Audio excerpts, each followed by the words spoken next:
Hello, everyone. Welcome to another week of Stun City Cyber. Joined here today by Mr. MKL. Hello. We are playing Fantasy Strike by Sirlin Games right now. We have a full 8-man bracket tournament. Everything is going on stream. For those that don't know what this game is, it's a strategically difficult, mechanically elegant game. It is available on Nintendo Switch, PlayStation 4, and Steam PC. You can check out the game at discord.gg/fantasystrike, the official community of Sirlin Games. Discussions and strategy and matchmaking happen all the time in that Discord. And if you're on the verge of thinking whether or not to purchase this game, you don't have to be on the verge anymore, because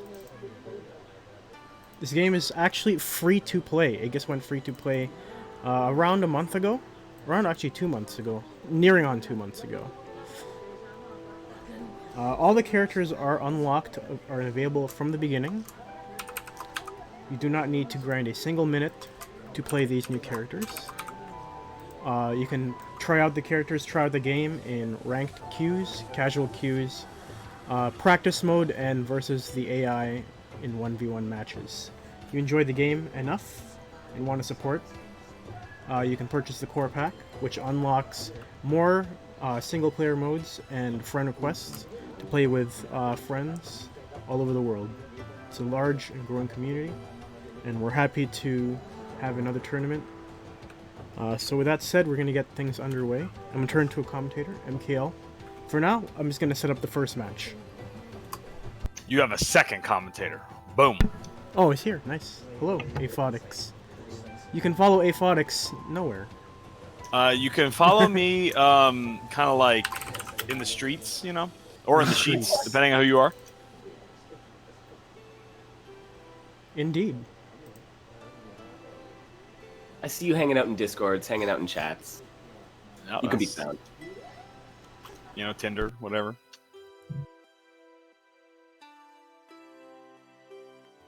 Got all the socials. But how you doing, Aphotics? I am recovering from a root canal. Emphasis on the anal. Ooh. Yeah. Yeehaw. Well, I'm glad you're able to join us. Oh, yeah. I mean, luckily, I can feel my face, which is actually, well, it's lucky for this, unlucky for me. So, you know, it depends who's lucky for everyone else, I suppose, really. Wow. I'm glad we get to enjoy your insightful commentary today. Oh, very insightful, always. And looks like we're going into... Who does Safety Man have on tap for us? Who got Pi? We're going bottom up today. Bottom up. All right. Who got Pi and Jourdain? Jourdain having put in a really good performance last week. Part of Oni Gang, which is about 80% of Toronto top tiers. Or sorry, Yeah. not the organization, but the people entering the tournament. Yeah, what's up with that? Oni Gang. He's just a really good noob smasher, and he's very funny. Like he makes me laugh out loud when you just do like A B or A B A B A B A B, and they don't know what to do and they die. It's very funny. So I think people enjoy that when they're like newer or lower level, and then they just never want to stop playing him, even when it's all pain and suffering. Well, we're gonna go right into some pain and suffering. Wow, amazing. Well, no, see, the mirror clearly owning advantage here. No way he doesn't win, really. 10-0 matchup. Pre-patch, there was a chance that they both lose, but now I think, premium content aside,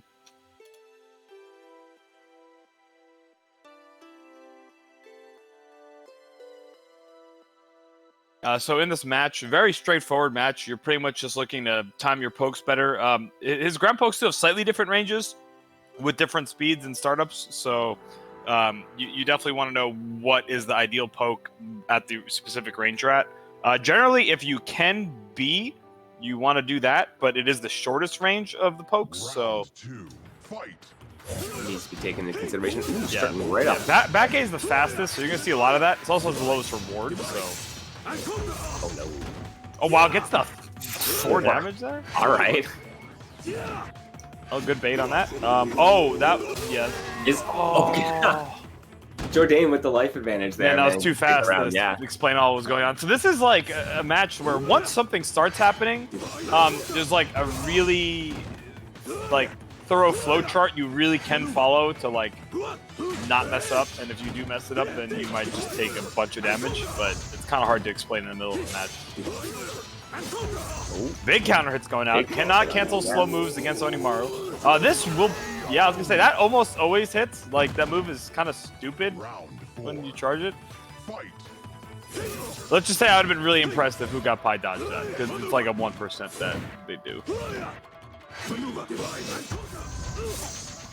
Oh wow. Okay, I guess 1 frame later or whatever, so the armor didn't fade. Baits the parry. Good throw punish. Yep, can't cancel the slow moves. Right there. Brian Conquerors smashing you. That's gonna invuln right through. Very nice. That's another thing about this match, and you just saw it again. Oni super beats everything, period. So don't press buttons. Yeah, you have to be so careful when Oni has meter. Literally beats everything else Onimaru can do. Yeah. So, in my opinion, the best way to get around that is just keep playing and just whatever. Take your 2 damage, move on. Just tank it and go, yeah. Because otherwise, I don't even know what you're supposed to do. Just get cornered and then robots against you or something? I don't know. It sounds even worse. Oh, God. Counter hit forward. Oh, God. Oh. So, yeah, this is the thing about, I mean, Onimaru in general, but certainly in the mirror, is when you're sitting at that kind of mid-range, like maybe a little past mid-range, throwing out buttons can just be really good, because it's not like if it whiffs, Oni's going to punish you, really. Oh, commits to the parry. Yeah, you almost never want to attack into it hoping that they cancel it. It's just a very low percentage play in my experience. Oh, he could have, Jordan could have supered against that super and 100% of the time killed Who Got Pie, but it works out anyway. Because at the worst, the later super will trade, if not outright win. Wow, big 4-day counter hit to start it all off. Yeah, you just can't take this 4-day counter hit. It's just not going to work. Good cancel, though. Good armor, yeah. Who Got Pie would have been guard broken there if not for the armor. No, can't super back. That's never gonna do anything. Yeah.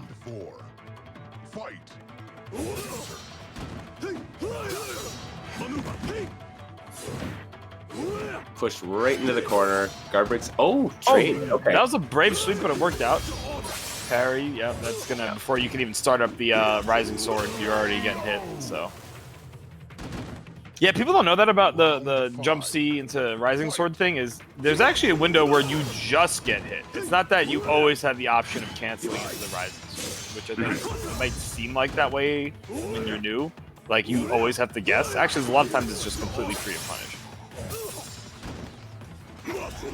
Yeah, no, there is that opportunity there. It's important to recognize it. Oh, nice jump A over top. Keep himself safe from the super.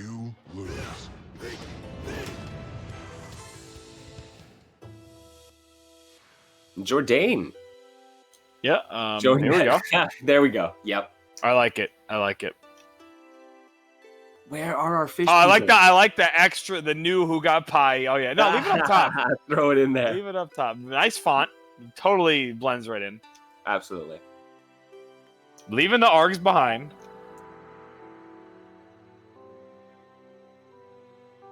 Now this is the Abyss now.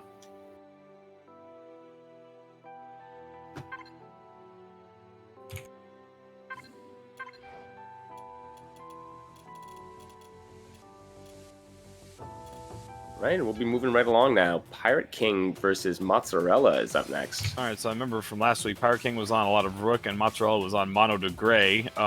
If Mozzarella really just plays de Grey, I certainly would not want to go Rook into that, even though historically we've seen Rooks win, but Yeah. I think it's just because the de Greys aren't playing lame enough. I think that match, even with the buff landslide not saving you against the Ghost, which is what makes the match absurd anyway. Yeah.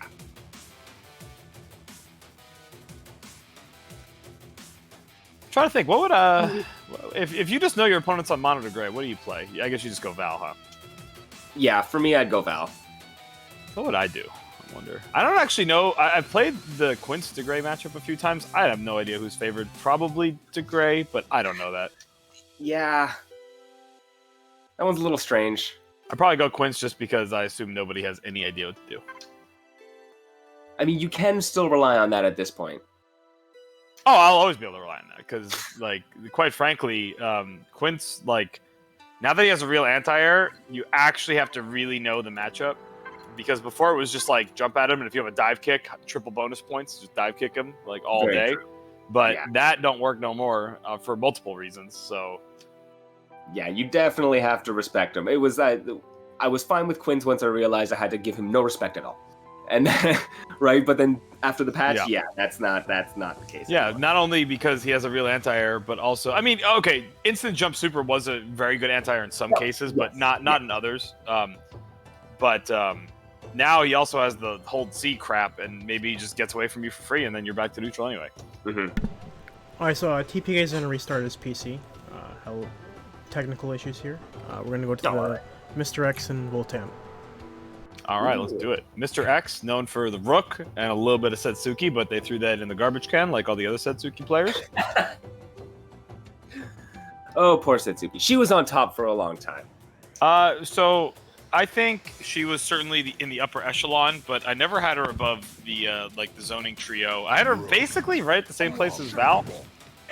Tiny bit better, but also harder to use. So to me, that's kind of a wash. If someone has a theoretically higher ceiling, but it's harder to get to even a high level, I think